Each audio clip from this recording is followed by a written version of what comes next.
sa nangyayari ng 2025 budget na talagang the worst budget ever made by the government in the history of our country.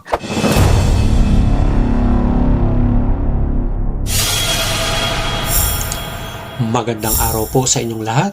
Welcome back po sa Life and Things channel.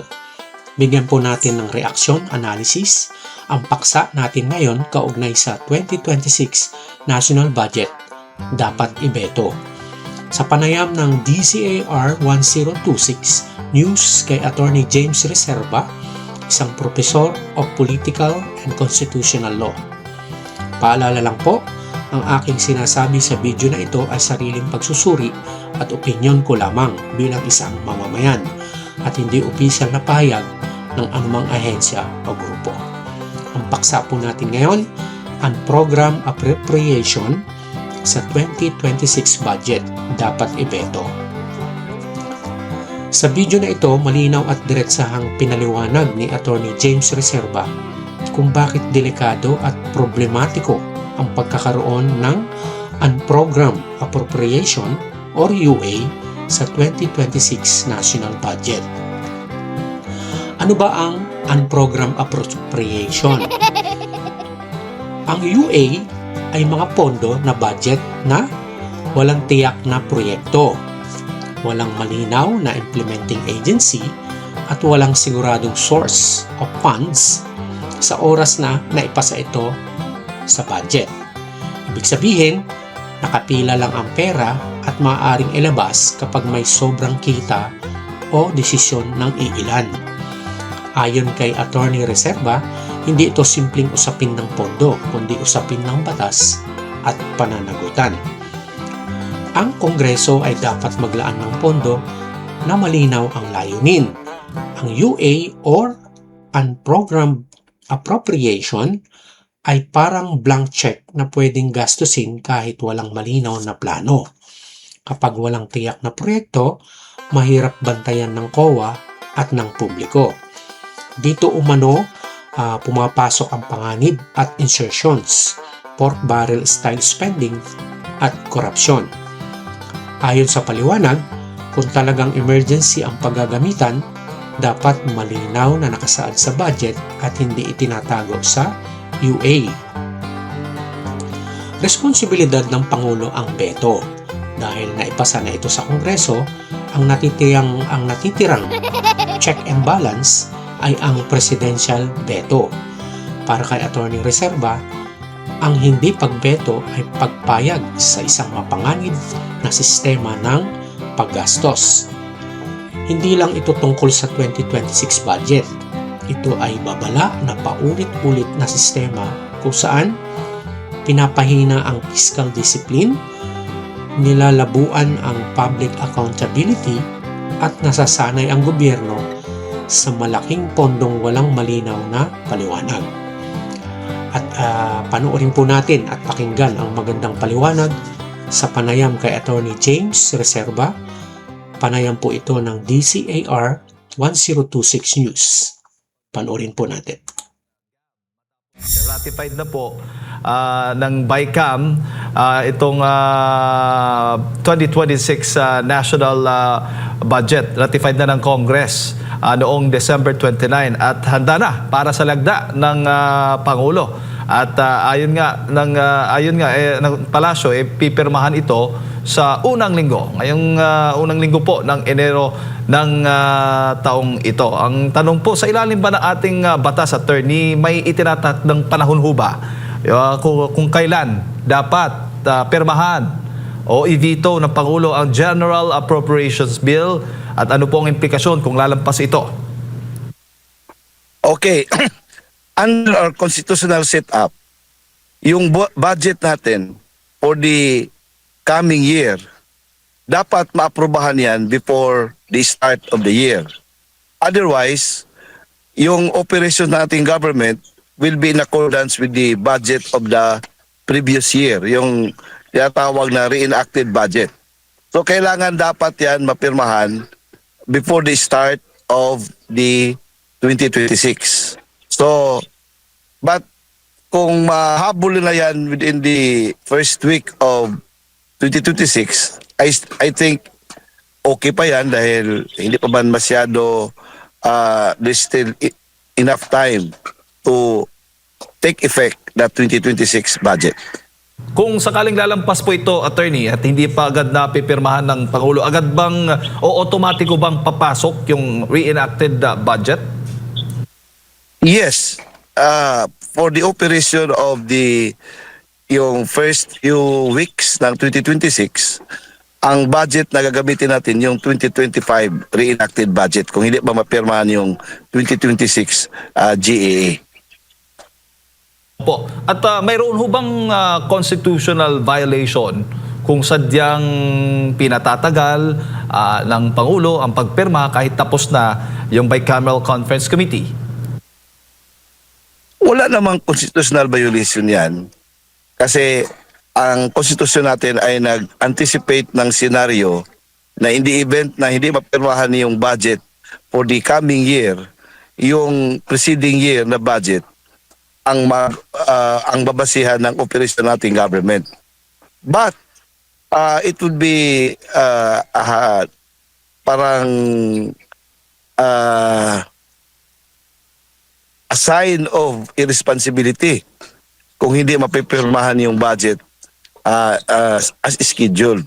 Kasi maapektuhan yung operations ng government kasi yung mga requirements for 2026 iba yan sa 2025. So may mga kaibahan yan. May mga sakripisyo. But kung 1 week lang siguro, hindi pa masyado apektado yung governmental operations natin. Opo. Pero parang question of responsibility yan ng ating Pangulo. Opo. Hanggang saan ho ba yung kapangyarihan ng Pangulo sa pagripaso ng GAB matapos nga itong pagtibayin ng Kongreso? Hanggang, what's the question? Hanggang saan po yung kapangyarihan ng Pangulo doon po sa Well, ang pagripaso kapangyarihan ng Pangulo, yung proposed budget, kasi kamo niyan, approved budget na yan ng both houses of Congress. So, it cannot become a budget as a law kung hindi pipirmahan ng presidente. Kung that's the requirement of the government kasi that's still a bill. A bill will not become a law until signed and approved by the president. But the president under this budget process, pwede siyang maka-exercise ng line item veto. Unlike sa ibang mga panukalang batas na yung approval ay yan talaga, walang pwedeng partial veto. It's only dalawang choices lang, approve or veto. But ang exception diyan yung budget. Kasi ang presidente pwede mag-approve ng portion at saka pwede din siyang mag-veto ng mga portion sa budget, yung line item veto. Opo, baga maaari niyang baguhin ang nilalaman nito sa pamamagitan ng line item veto. At Yes. mas mainam ba, attorney, yung veto kaysa sa delay? Oo, dapat lang kung ano yung mga illegal na mga items diyan sa budget, dapat i-veto yan. Like for example, yung mga unprogrammed allocations. May mga jurisprudence na ang ating Supreme Court like yung Araulio versus Aquino, yung sa DAP, yung Bilica versus Ochoa. May mga pronouncements na ang Supreme Court, yung mga unprogrammed appropriations ay unconstitutional yan. Kasi kung anong lalabas sa Kongreso, wala nang discretion pa ang executive branch except to implement it. Pero kung may mga discretion siyang gagawin like sa mga unprogrammed allocations, that would make that item as unconstitutional. Pero karamihan kasi, paano na ang damo kung patay ng kabayo? Yung nagasto na.